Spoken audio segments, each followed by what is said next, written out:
नमस्ते। आज के इस एक्सप्लेनर में हम एक ऐसी कहानी पर बात करने वाले हैं जो वाकई आपको हैरान कर देगी। हम एक ऐसे सफर पर चलेंगे जहां एक आर्किटेक्चर की स्टूडेंट अचानक से एक ग्लोबल आइकन बन जाती है। हम बात कर रहे हैं ऐश्वर्या राय बच्चन की। ये कहानी सिर्फ चकाचौंध और रेड कारपेट्स के बारे में नहीं है।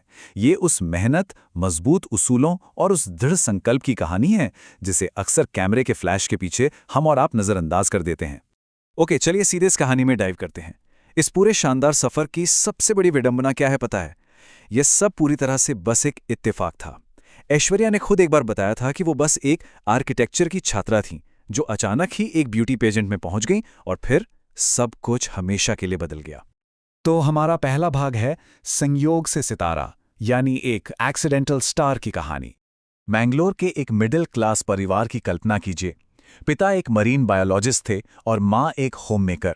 ऐश्वर्या रचना संसद अकेडमी में आर्किटेक्चर की पढ़ाई कर रही थीं, जहां उनका पूरा फोकस अपनी पढ़ाई पर था। लेकिन फिर कहानी में एक दिलचस्प मोड़ आता है। उनके एक कॉलेज प्रोफेसर, जो एक फोटो जर्नलिस्ट भी थे, उन्होंने ऐश्वर्या को उनके पहले मॉडलिंग असाइनमेंट के लिए मना लिया। बस यही वो एक साधारण सा कदम था जिसने उन्हें आर्किटेक्चर की दुनिया से निकालकर सीधे मॉडलिंग की स्पॉटलाइट में ला खड़ा किया।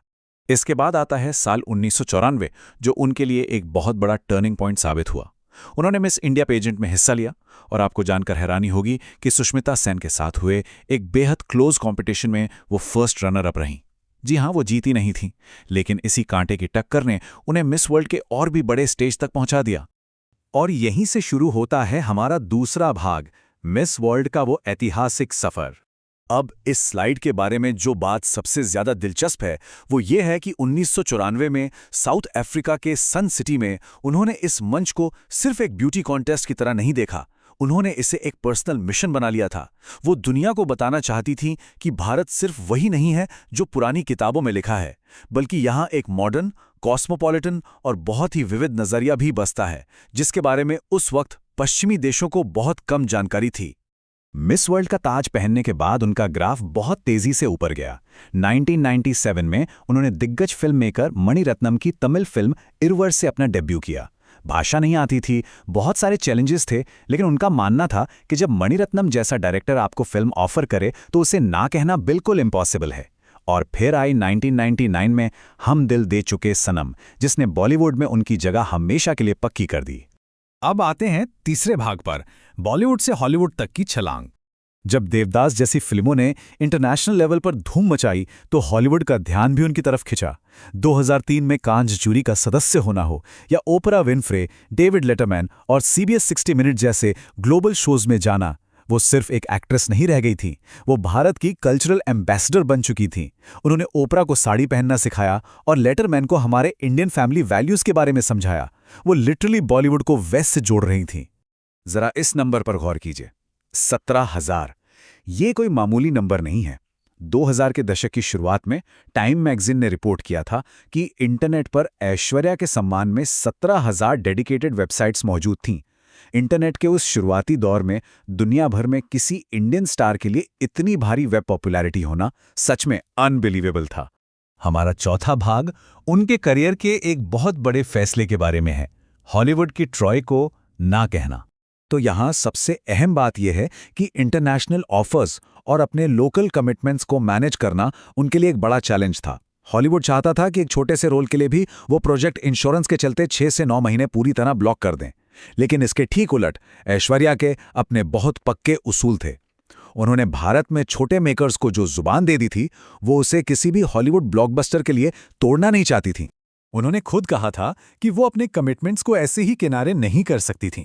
इसी उसूल की वजह से उन्होंने ब्रैड पिट के साथ हॉलीवुड की बहुचर्चित फिल्म ट्रॉय को बड़ी ही बेबाकी से ठुकरा दिया। सोचिए कितना बड़ा मौका था, लेकिन उन्होंने अपने इंडियन डायरेक्टर्स को दिए वादों को सर्वोपरि रखा। ये उनके प्रोफेशनलिज्म का एक बहुत ही शानदार उदाहरण है। वो रोल आखिर में रोज बायरन के पास गया, लेकिन दिलचस्प बात यह है कि सालों बाद 2012 में खुद ब्रैड पिट ने इस बात पर अफसोस जताया। उन्होंने माना कि हॉलीवुड ने एक बहुत बड़ा मौका गंवा दिया। पिट ने ऐश्वर्या की तारीफ करते हुए उन्हें एक बेहतरीन और बेहद वर्सटाइल एक्टर बताया। अब बात करते हैं भाग 5 की, मातृत्व और बॉडी शेमिंग। ये उनके सफर का एक बहुत मुश्किल और पर्सनल दौर था। अब जरा सोचिए, जिसे दुनिया की सबसे खूबसूरत महिला कहा जाता हो, मां बनने के बाद सोशल मीडिया ने उसके साथ कैसा बर्ताव किया होगा। 2011 में जब उन्होंने अपनी बेटी आराध्या को जन्म दिया, तो उसके तुरंत बाद उन्हें बेहद कठोर बॉडी शेमिंग का सामना करना पड़ा। प्रेगनेंसी के तुरंत बाद वजन कम न करने की वजह से लोगों ने उन्हें निशाना बनाया। यह हमें दिखाता है कि हमारी सोसाइटी फीमेल स्टार्स से कितनी अनरियलिस्टिक उम्मीदें रखती है। लेकिन इस सब पर उनका रिएक्शन देखिए। उन्होंने बहुत ही डिग्निटी के साथ कहा कि वो इस पूरी नेगेटिविटी को इसलिए हैंडल कर पाईं क्योंकि वो सालों से लोगों के जजमेंट का सामना कर रही थीं। दशकों तक पब्लिक की उस कड़ी नज़र ने उन्हें अंदर से इतना परिपक्व और मजबूत बना दिया था कि इन बातों से उनका हौसला नहीं टूटा। और ये स्लाइड बहुत ही शानदार तरीके से दिखाती है कि कैसे उन्होंने बाहरी दबावों को इग्नोर किया। बच्चन बहू के तौर पर उन्होंने एक मॉडर्न करियर वुमन और ट्रेडिशनल फैमिली ड्यूटीज को बहुत खूबसूरती से बैलेंस किया। दुनिया क्या कह रही है इसकी परवाह किए बिना उन्होंने अपनी प्राइवेसी, अपनी चॉइसेस और अपने परिवार को हमेशा पहली प्रायोरिटी दी। और इसी के साथ हम आते हैं अपने आखिरी भाग पर, एक ग्लोबल आइकन की आज की विरासत। आज उनका मुकाम सिर्फ सिनेमा के पर्दे तक सीमित नहीं है। वो पिछले लगभग 2 दशकों से लॉरियल पेरिस की ग्लोबल एम्बेसडर हैं और ब्यूटीफुल बिगिनिंग्स जैसी पहलों के जरिए अंडर प्रिविलेज्ड लड़कियों के सशक्तिकरण के लिए काम कर रही हैं। कांस के रेड कार्पेट पर उनका चलना अब सिर्फ फैशन नहीं बल्कि गरिमा और कॉन्फिडेंस का सिंबल बन गया है। चलिए देखते हैं कि ये सब कैसे एक साथ जुड़ता है।